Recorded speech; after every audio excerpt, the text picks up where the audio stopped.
kailangan need pa namin muna umupo para magpahinga. Agay-aray. Kaway naman pag matanda na. If you are getting old, it is different now. Very tired, easy to be tired. Dali lang parang sobrang lakas po ng hangin. Ang daan ay parang may slide ka sa kalsada. So, kailangan dahan-dahan ang pag-akyat. Tapos, dito na kami ngayon sa tuktok. Nandito kami sa cross. Yan. Napalibutan kami ng fog. Matibay din. Inantok na. Inantok na. You feel sleepy and tired. Feel sleepy and tired na. So, yeah, but you need some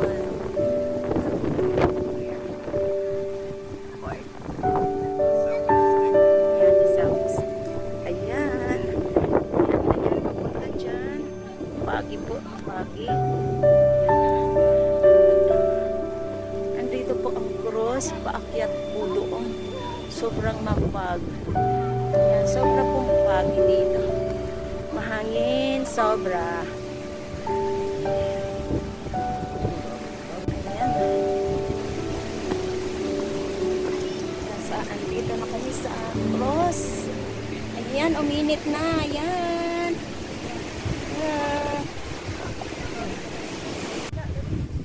Ayan, andito na. Ayan na kami sa cross. Nakita na kasi uminit na. Ayan. Kita na siya.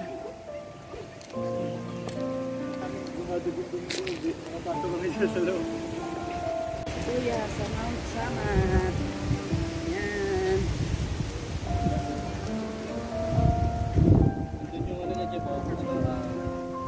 Portfolio niya sa taas. Ay, yung pababa kapintana niya.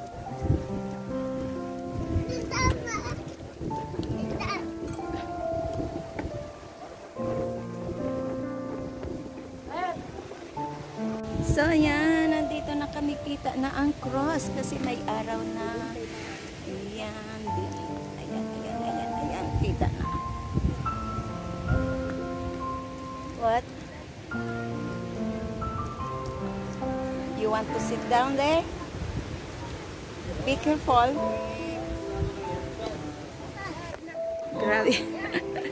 Sinulong namin yung bagyo na sobrang lakas ng hangin kanina. Ayan,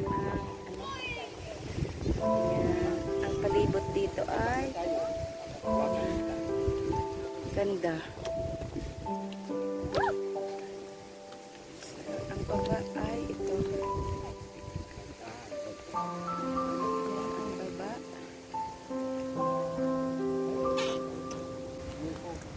Tuko yan, tuko. Tuko, oh. Tuko. Nakita niya. Nakita niyang tuko. Apakan niya. Dito ka sa gilid.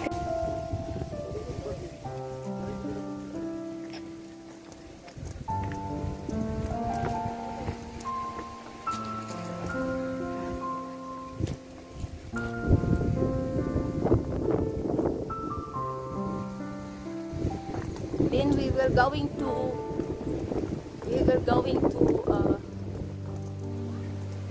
look.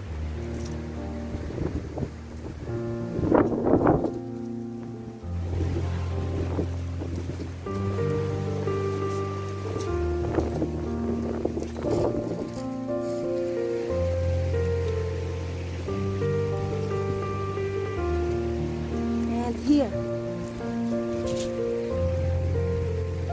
Is that Philippine or Japanese?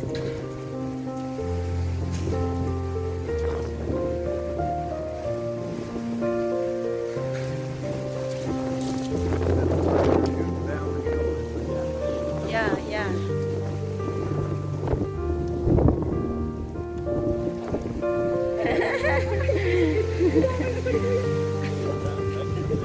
Yeah.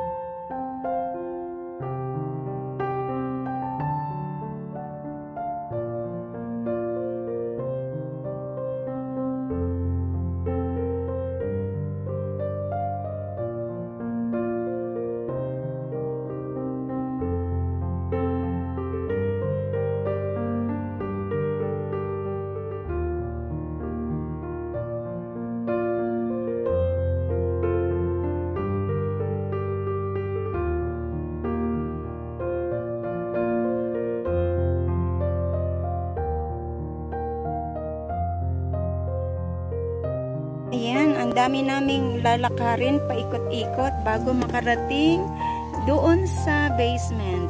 Ayan, so ano lang, dahan-dahang baba dito sa hagdan papunta doon sa basement. So, minute na naman, hindi na siya umulan, kaya nagpayong na naman ako kasi, tama na.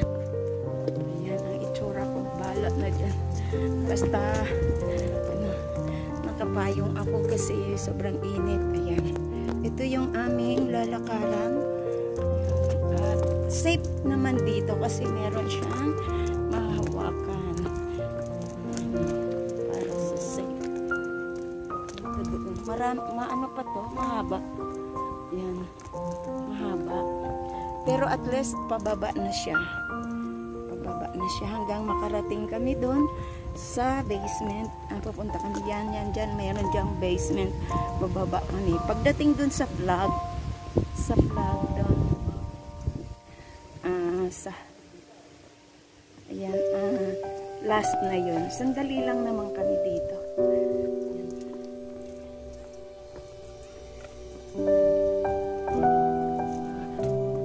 Ayan, hanggang marami pa to. Ilang liko pa. Para kami ang paakyat dito kanina mahirap kasi sobrang lakas ng hangin at may ulan pa at may fog pa. Talagang parang may dumaan pa yung bagyo na tinatawag mula doon nung pagdating namin.